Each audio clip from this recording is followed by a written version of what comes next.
With in 3 months, अगर आपकी शादी अगले 3 महीने में है तो प्लीज फॉलिक एसिड लेना स्टार्ट कर दें। दुल्हन को कौन सी मेडिकल टेस्ट करवाना ज्यादा जरूरी है? आप उसे आगे भेजने से पहले उसको उसका इतना तो राइट बनता है ना कि आप एटलीस्ट उसका एक चेकअप करवा लें। मोटे हैं तो पतले होने की मेडिसिन ले लेते हैं, तो ये कितना डेंजर है? पतला नहीं कर रहे, एक कमजोरी की स्टेट में एंटर कर रहे हैं, और एक कमजोर फीमेल कभी भी एक हेल्दी प्रेगनेंसी नहीं कर सकती। शादी से पहले दुल्हन को कौन सी मेडिकल टेस्ट करवाना ज्यादा जरूरी है और उसको ये अवेयरनेस होनी चाहिए कि भाई शादी से पहले तुम्हें ये टेस्ट करवाने चाहिए?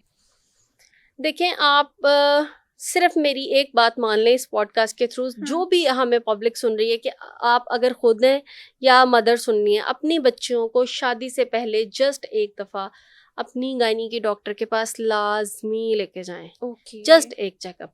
वो उसमें कोई शर्म की बात नहीं है, उसमें कोई खतरे की बात नहीं है, बल्कि ये खतरे से बचाने के लिए है। अगर आपकी बच्ची में कुछ बहुत मेजर मसाइल हैं, जैसे वो अंडरवेट है या ओवरवेट है, या उसको पॉलीसिस्टिक ओवरीज हैं, या फिर उसकी खून की बहुत ज़्यादा कमी है, HB की कमी है, आयरन की कमी है, फौलाद की कमी है, हार्मोनल प्रॉब्लम्स हैं, तो ये वो सारी चीज़ें हैं जो बेहतर है कि आप अपने घर से ठीक करके उस बच्ची को आगे भेजें। बिफोर टाइम पता चल जाए और उनका टाइमली उसके ऊपर ट्रीटमेंट चल जाए। देखिए, अगर आप अपने घर से अपनी बेटी को इतनी अहमियत दे के नहीं भेजेंगे तो बाद में आपके परेशान होने का क्या फ़ायदा है कि वो आगे क्या कर रही है। आप उसे आगे भेजने से पहले उसको उसका इतना तो राइट बनता है ना कि आप एटलीस्ट उसका एक चेकअप करवा लें, जस्ट एक। और उसके अंदर अगर कुछ नहीं निकलेगा तो कम से कम आपकी डॉक्टर आपको रीअश्योर करवा देगी, और अगर कुछ निकल आएगा तो आपको करेक्शन बता देगी। और फिर एक मैसेज के विद इन 3 मंथ्स, अगर आपकी शादी अगले 3 महीने में है तो प्लीज़ फॉलिक एसिड लेना स्टार्ट कर दें। ओके।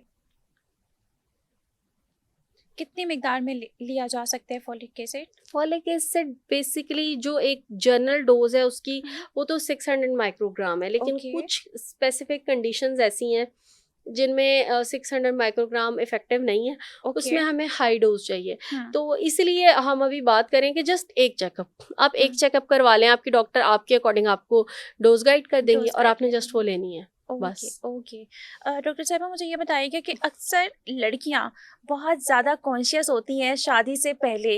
वो चाहती हैं कि इंस्टेंट हम जल्द से जल्द ना पतले हो जाएं, तो जिम ज्वाइन कर लेती हैं या कुछ इस तरह की मेडिसिन ले लेती हैं जिससे वो स्मार्ट हो जाती हैं। इवन यहाँ तक कि लड़के भी अगर स्लिम है तो वो बॉडी गेन करने की मेडिसिन ले लेते हैं कि हम थोड़े से बल्कि या हेल्दी हो जाएं।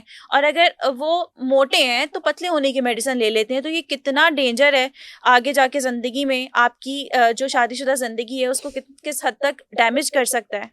अच्छा, आपको पता है एक चीज़, एक जनरल रूल है, जो भी चीज़ आप शॉर्टकट से अचीव करेंगे उसका लाजमी कोई नुकसान होगा। ओके। आप अगर वेट, आप देखें ना, अगर आप मुसलसल अनहेल्दी लाइफस्टाइल में हैं, आप डेली जंक फूड खा रहे हैं, आप एक्सरसाइज करते ही नहीं है, फिर आप वेट गेन करेंगे ना। एक दिन आप पिज़्ज़ा बर्गर खा लें, उससे तो नहीं ना आपका वेट गेन होगा। ये एक कॉन्टिन्यूअस प्रोसेस है और इसको रिवर्स भी उसी प्रोसेस से करना चाहिए आइडियली। अगर आप किसी डाइटिशियन से पूछें तो वो कहेंगे 1 kg मैक्सिमम, या मैक्सिमम 1.5 kg पर वीक। इससे ज़्यादा का आपका नहीं होना चाहिए वेट लॉस, क्योंकि जब आप इससे ज़्यादा बिल्कुल क्रैश डाइट या रैपिड पे जाते हैं, खुद ही आपने देखा बच्चियाँ फिर ये भी कंप्लेन करती हैं कि हमारा तो हेयर फॉल इतना हुआ है, सारे बाल उतर गए हैं, स्किन ख़राब हो गई है, क्योंकि आप वो पतले होने के चक्कर के अंदर सारे अपनी बॉडी को जो आपकी एनर्जी चाहिए, जो न्यूट्रिएंट्स चाहिए, वो भी ज़ाया कर देते हैं। तो आप अपनी बॉडी को पतला नहीं कर रहे, एक कमज़ोरी की स्टेट में एंटर कर रहे हैं, और एक कमज़ोर फीमेल कभी भी एक हेल्दी प्रेगनेंसी नहीं कर सकती। और इसके साथ ही जो हमने बात की है मेल हजरात की, वो मोस्टली वो दवाइयाँ होती हैं स्टीरॉयड्स, जो वो लेते हैं ये मसल वगैरह बनाने के लिए। आपको पता है ये सबसे बड़ी रीज़न है मेल इनफर्टिलिटी की।